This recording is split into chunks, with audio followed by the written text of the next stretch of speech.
Welcome to Gurudev Academy.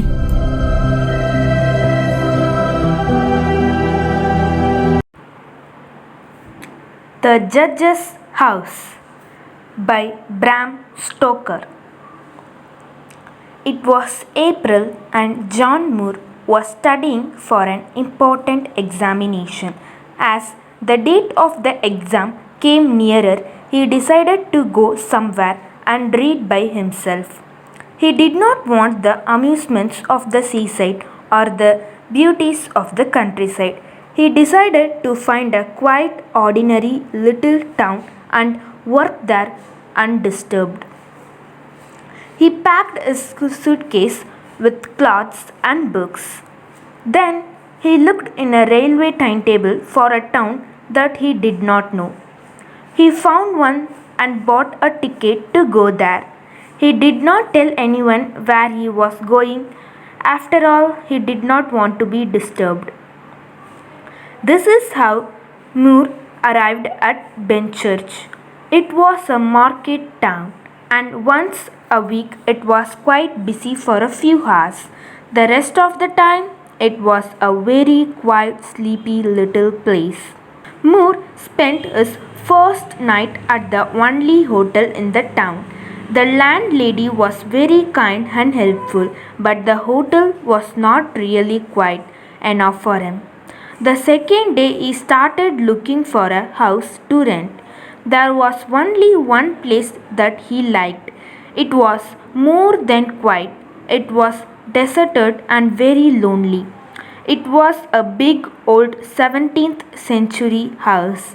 It had tiny windows like a prison and a high brick wall all around it. It will be hard to imagine a more unwelcoming place, but it suited Moore perfectly. He went to find the local lawyer who was responsible for the house. Mr. Canford, the lawyer, was very happy to rent the house to him. I'd be glad to let you have it free, he said, just to have somebody living in it again after all these years. It's been empty so long that people have spread a lot of foolish stories about it. You will be able to prove that the stories are wrong. Moore did not think it was necessary to ask the lawyer for more details of the foolish stories. He paid his rent, and Mr. Canford gave him the name of an old servant to look after him. He came away from the lawyer's office with the keys of the house in his pocket. He then went to Mrs. Wood, the landlady of the hotel. I am renting a house for a few weeks, he said. Can you advise me about shopping, please? What do you think I shall need? Where are you going to stay, sir? The landlady asked. Moore told her. She threw up her hands in horror. Not the judge's house, she said, and she grew pale as she spoke. He asked her to tell him more about the house. Why is it called the judge's house? He said, and why doesn't anyone want to live in it? Well, sir, she said, a long time ago. No, I don't know how long. A judge lived there. He was a hard, cruel judge, sir, a real hanging judge. He showed no mercy to anyone. But as for the house itself, well, I can't say. I have often asked, but nobody could tell me for certain. She found it hard to explain. The general feeling in the town was that there was something strange about the judge's house. As for me, sir, she said, I won't stay there alone, not for all the money in the bank. Then she apologized to Moore. I'm sorry to worry you, sir. Really, I am. But if you were my son, I wouldn't let you stay there one night on your own. I'd go there myself and pull the big alarm bell that's on the roof. Moore was grateful for her kindness and her anxiety. How good of you to be so anxious about me, Mrs. Wood, he said. But there is really no need to worry. I'm studying for an important examination and I have no time for horrors or mysteries. The landlady kindly promised to do his shopping for him. Moore then went to see the old servant from Mr. Carnetford had recommended to him. Her name was Mrs. Dempster, and she seemed pleasant and eager to please her new master. When he returned with her to the judge's house 2 hours later, he found Mrs. Wood waiting outside it. She had several people with her, men and boys carrying parcels, and another 2 men with a bed. But there are beds in the house, cried Moore in surprise, and nobody slept in them for 50 years or more. No, sir, I won't let you risk your life in an old damp bed. The landlady was obviously curious to see the inside of the house. At the same time, she was clearly afraid. At the smallest noise, she held nervously to Moore's arms. Together, they explored the whole house. After exploration, Moore decided to live in the dining room. It was big enough for both working and sleeping. Mrs. Wood and Mrs. Dempster began to arrange everything. Soon the baskets were unpacked. Moore saw that kind Mrs. Wood had bought many good things from her own kitchen. Before she left, she turned to Moore and said, I do hope you will be alright, sir. But I must say I couldn't sleep here with all those ghosts. When she left, Mrs. Dempster laughed. Ghosts? She said, ghosts. There are no ghosts. There are rats and insects and doors that need oiling. There are windows that blow open in the wind. Look at the old oak walls of this room, sir. They are old, hundreds of years old. Don't you think there will be rats and insects behind the wood? You will see plenty of rats here, sir, but you won't see any ghosts. I'm sure of that. Now you go and have a nice walk, sir. And when you come back, I will have this room all ready for you. She kept her promise. When Moore returned, he found the room clean and neat. A fire was burning in the ancient fireplace. She had lit the lamp and put his supper ready on the table. Good night, sir, she said. I have to go now and get my husband's supper. I will see you in the morning. This is wonderful, said Moore to himself as he ate Mrs. Dempster's excellent food. When he had finished his supper, he pushed the dishes to the other end of the table. He put more wood on the fire and began to study. Moore worked without stopping until about 11 o'clock. Then he put some more wood on the fire. He also made a pot of tea. He was enjoying himself very much. The fire was burning brightly. The firelight danced on the old oak walls and threw strange shadows around the room. His tea tasted excellent, and there was nobody to disturb him.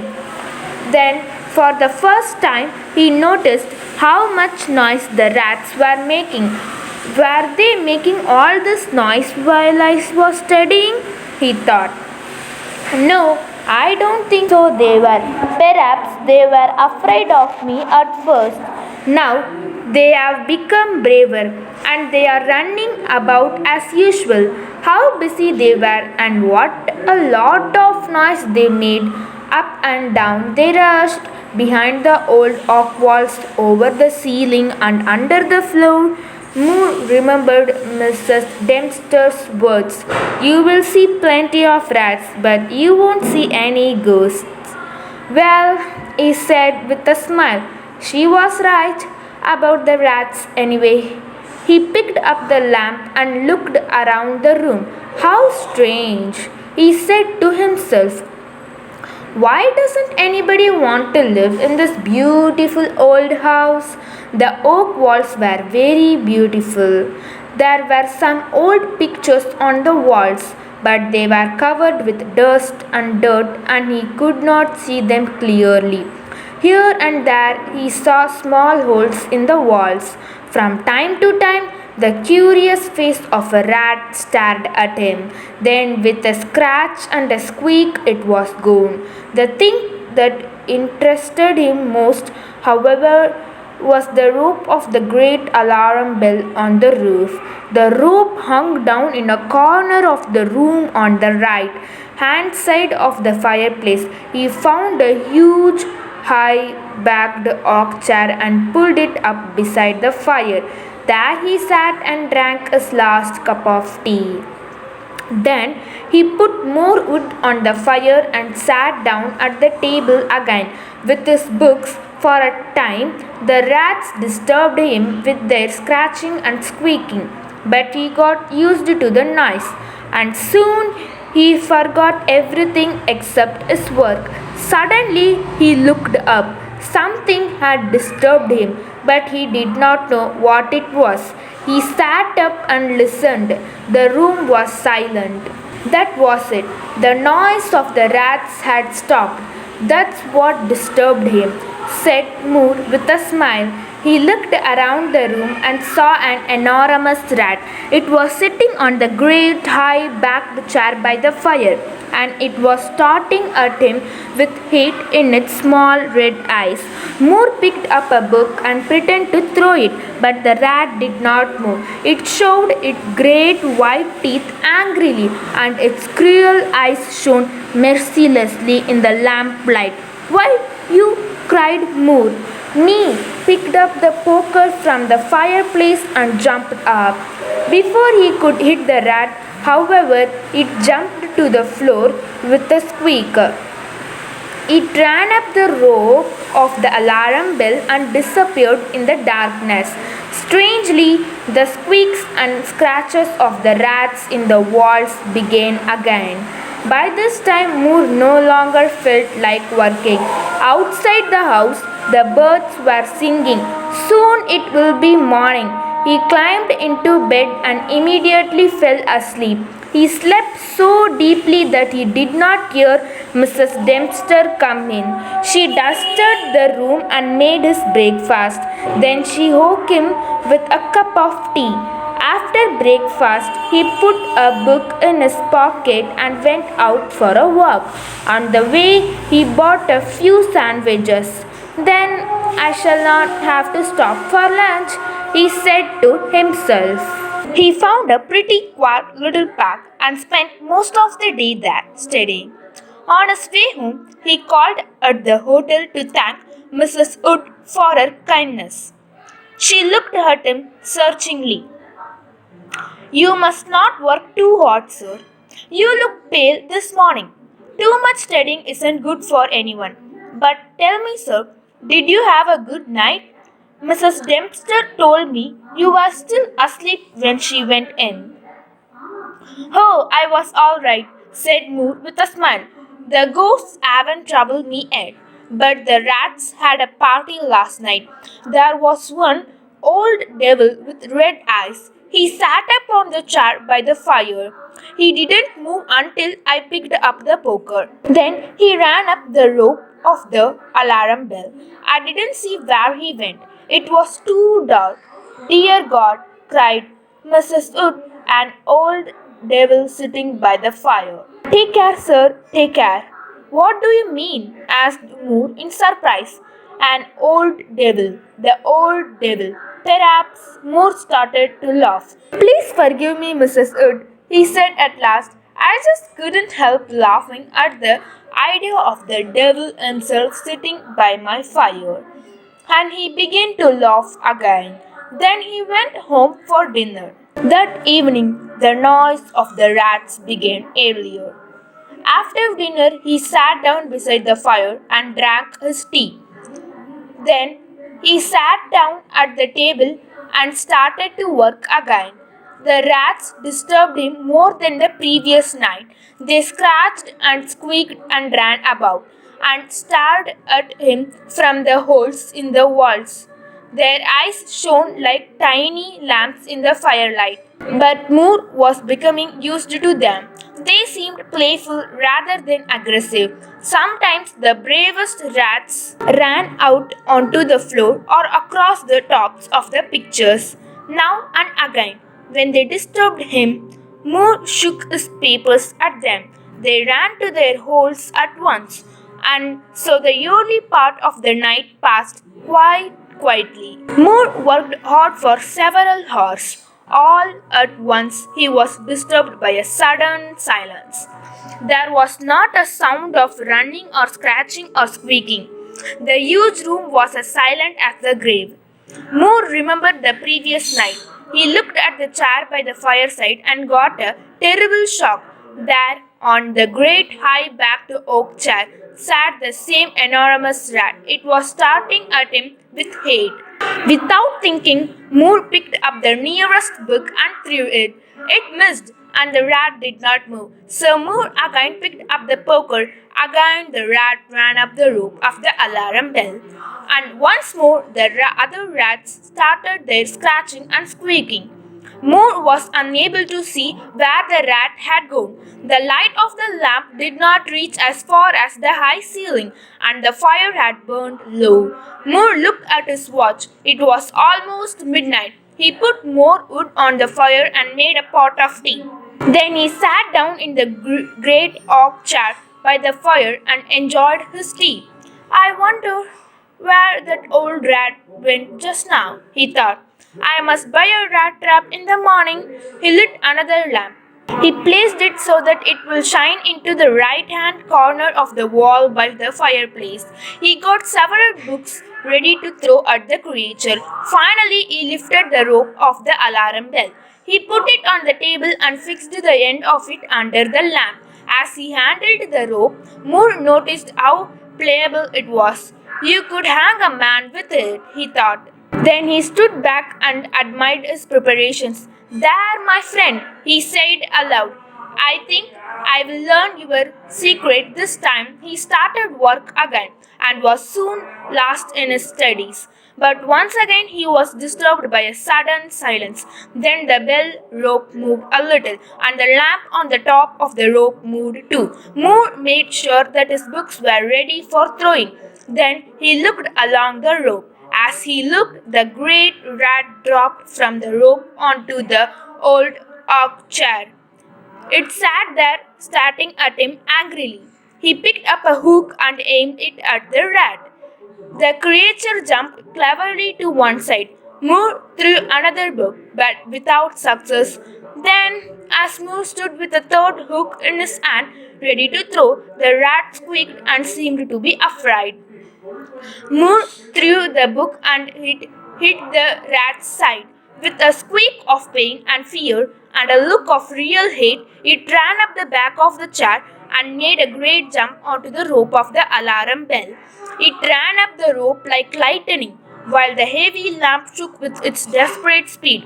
Moore watched the rat carefully. By the light of the second lamp, he saw it disappear through a hole in one of the great pictures on the wall. I shall check my unpleasant little visitor's home in the morning, said Moore to himself as he picked up his books from the floor. The third picture from the fireplace. I shan't forget. He examined the books. He picked up the third book that he had thrown. This is the one that hurt him, he said to himself. Then his face turned pale. Why, it's my mother's old Bible. How strange. He sat down to work again, and once more the rats in the walls started their noise. This did not worry him. Compared with the huge rat, these ones seemed almost friendly, but he could not work. At last, he closed his books and went to bed. The first red light of morning was shining through the window as he closed his eyes. He slept heavily but uneasily, and he had unpleasant dreams. Then Mrs. Dempster woke him as usual with a cup of tea, and he felt better. But his first request to her surprised the old servant very much. Mrs. Dempster, while I am out today, will you please dust or wash those pictures, particularly the third one from the fireplace. I want to see what they are. Again, Moore spent most of the day studying happily in the park. On his way home, he again visited Mrs. Wood at the hotel. She had a visitor with her in her comfortable sitting room. Sir, said the landlady, this is Dr. Thornhill.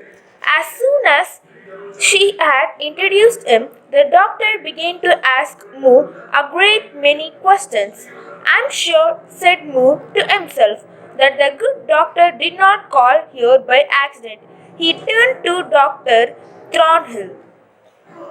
Doctor, I will gladly answer all your questions if you will just answer one of mine. The doctor seemed surprised, but he agreed at once. Did Mrs. Wood ask you to come here and advise me? Asked Moore. The doctor looked surprised. Mrs. Wood's face turned very red and she looked away. But the doctor was an honest, friendly man and he answered quickly. She did, but she didn't want you to know. She's worried about you. She doesn't like you staying there alone, and she thinks you study too hard and drink too much strong tea. She asked me to give you some advice. I was once a student too, so I know what I'm talking about. Moore smiled and held out his hand to Dr. Thornhill. I must thank you for your kindness. And you too, Mrs. Wood. I promise to take no more strong tea, and I will be in bed by 1 o'clock. There, will that please you both? Very much, said Dr. Thornhill. Now, tell us all about the old house. Moore told them all about the events of the previous nights. When he told them how he had thrown the Bible, Mrs. Wood gave a little scream. When Moore had finished his story, Dr. Thornhill looked very serious. The rat always ran up the rope of the alarm bell, he asked. Always, I suppose you know, said the doctor. What the rope is? No, I don't, said Moore. It is the hangman's rope, said the doctor. After the judge condemned someone to death, the unfortunate man was hanged with that rope. Mrs. Wood gave another scream. The doctor went to fetch her a glass of water. When he returned, he looked hard at Moore. Listen, young man, he said. If anything happens to you tonight, don't hesitate to ring the alarm bell. I shall be working quite late tonight and I will keep my cars open. Now, don't forget, Moore laughed. I'm sure I shall need to do that, he said, and went home for his dinner. I don't like that young man's story, said Dr. Thornhill after Moore had left. Perhaps he imagined most of it. All the same, I will listen tonight for the alarm bell. Perhaps we will reach him in time to help him. When Moore arrived home, Mrs. Dempster had already left, but his supper was ready for him. The lamp was burning brightly and there was a good fire in the fireplace. It was a cold, windy evening, but the room was warm and inviting. For a few minutes after he came in, the rats were quiet, but as before, they soon became used to his presence in the room. Soon they started their noise again. He was glad to hear them. He remembered how silent they had been when the great rat appeared. Moore soon forgot the squeaking and scratching. He sat down to his dinner with a light heart. After dinner, he opened his books, determined to get some work done. For an hour or two, he worked very well. Then his concentration weakened and he looked up. It was a stormy night. The whole house seemed to shake, and the wind whistled down the chimneys with a strange, unnatural sound. The force of the wind shook the alarm bell. The pliable rope rose and fell a little, and the bottom of it hit the oak floor with a hard and hollow sound. As Moore watched it, he remembered the doctor's words. It is the hangman's rope. He went over to the corner by the fireplace and took the rope in his hand. He looked at it very hard. He wondered how many people had died on the end of that rope. As he held it, the movement of the bell on the roof still lifted it now and again. Then we felt a new movement. The rope seemed to tremble as if something was moving along it. At the same time, the noise of the rats stopped. Moore looked up and saw the great rat coming down towards him. It was starting at him with hate. Moore dropped the rope and jumped back with a cry. The rat turned, ran up the rope again, and disappeared. At the same moment, Moore realized that the noise of the other rats had begun again. Very well, my friend, thought Moore. Let's investigate your hiding place. He lit the other lamp. He remembered that the rat had disappeared inside the third picture on the right. He picked up the lamp and carried it across to the picture. He almost dropped the lamp. He stepped back at once, and the sweat of fear was upon his pale face. His knees shook. His whole body trembled like a leaf. But he was young and brave, and he moved forward again with his lamp. Mrs. Dempster had dusted and washed the picture, and Moore could now see it clearly. It showed a judge. He had a cruel, clever, merciless face with a big curved nose and very bright hot eyes. As Moore looked into these eyes, he realized that he had seen that look before. The great rat's eyes were exactly the same. They held the same look of hate and cruelty. Then the noise of the rat stopped again, and Moore became conscious of another pair of eyes looking at him. The great rat was starting at him from the hole in the corner of the picture, but Moore took no notice of the creature and continued to examine the picture. The judge was sitting in a great high backed oak chair on the right hand side of a great stone fireplace. In the corner, a rope hung down from the ceiling. With a feeling of horror, Moore recognized the room where he now stood. He looked around him as if he expected to see another presence there. Then he looked across to the corner of the fireplace. He froze with fear, and the lamp fell from his trembling hand. There in the judge's chair sat the rat. The rope hung behind, exactly as it did in the picture. The rat looked at Moore with the same merciless stare as the judge in the same merciless stare as the judge in the picture. But there was a new triumphant look in the small red eyes. Everything was silent except for the storm outside.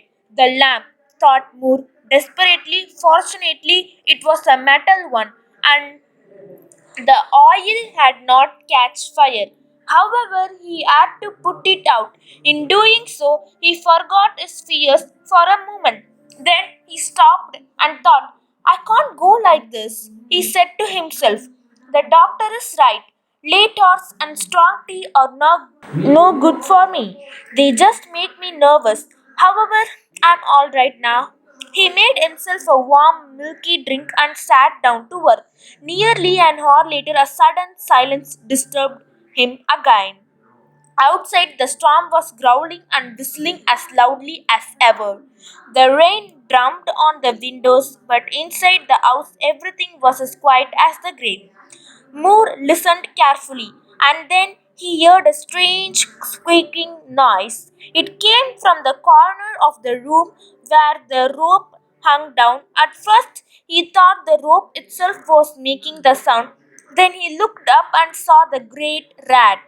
It was chewing the rope with its ugly yellow teeth.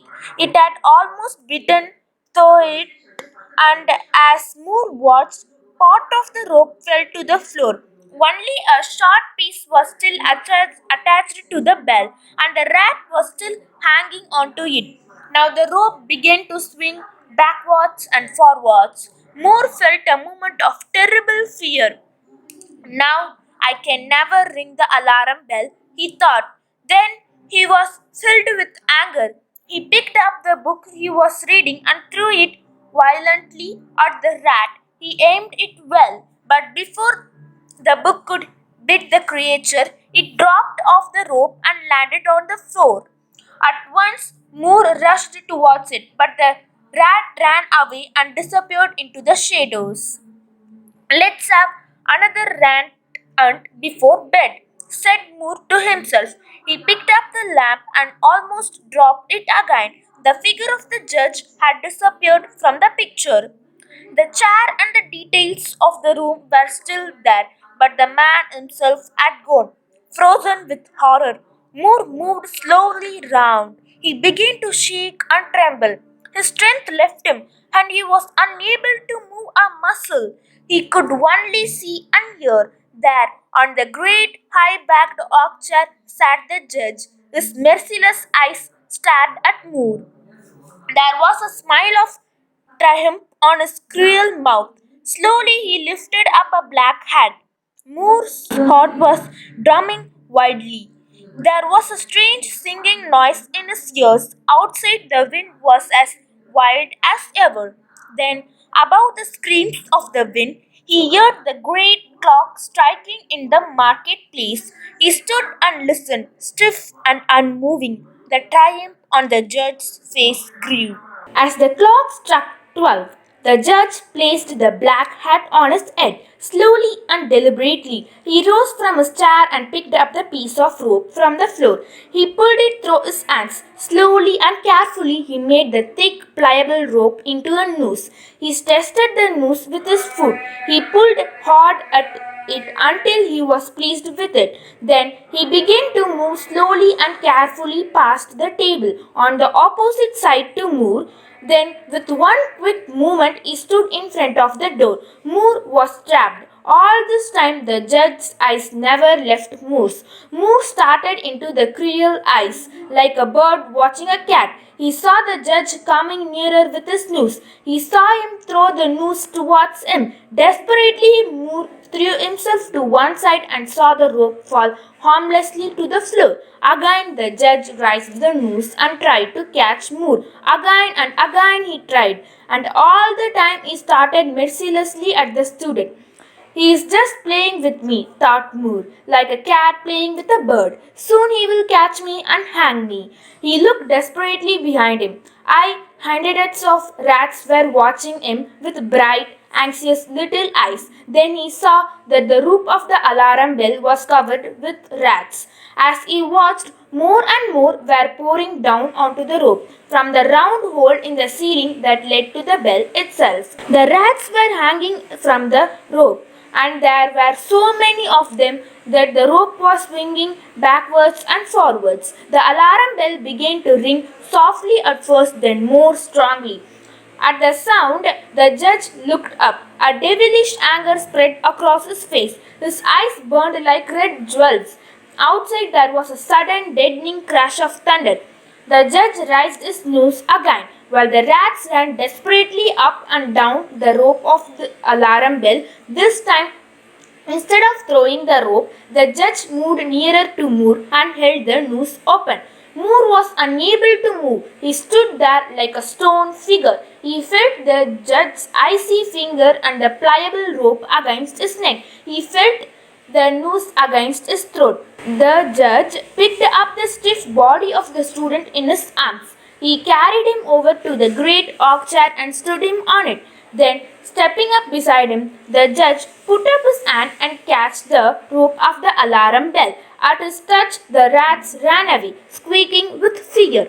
They disappeared through the hole in the ceiling. Then the judge took the end of the noose which was around Moore's neck. He tied it to the hanging bell rope. Then he climbed down and pulled away the chair. When the alarm bell of the judge's house began to ring, a crowd soon gathered. People came running with lanterns and torches, and soon hundreds of people were hurrying to the house. They knocked loudly at the door, but there was no reply. Then they broke down the door and poured into the great dining room. The doctor was the first to reach Moore, but too late. There, at the end of the bell rope, hung the body of the student. The judge stared out once more from his picture, but on his face there was a smile of triumph. The end. Thank you.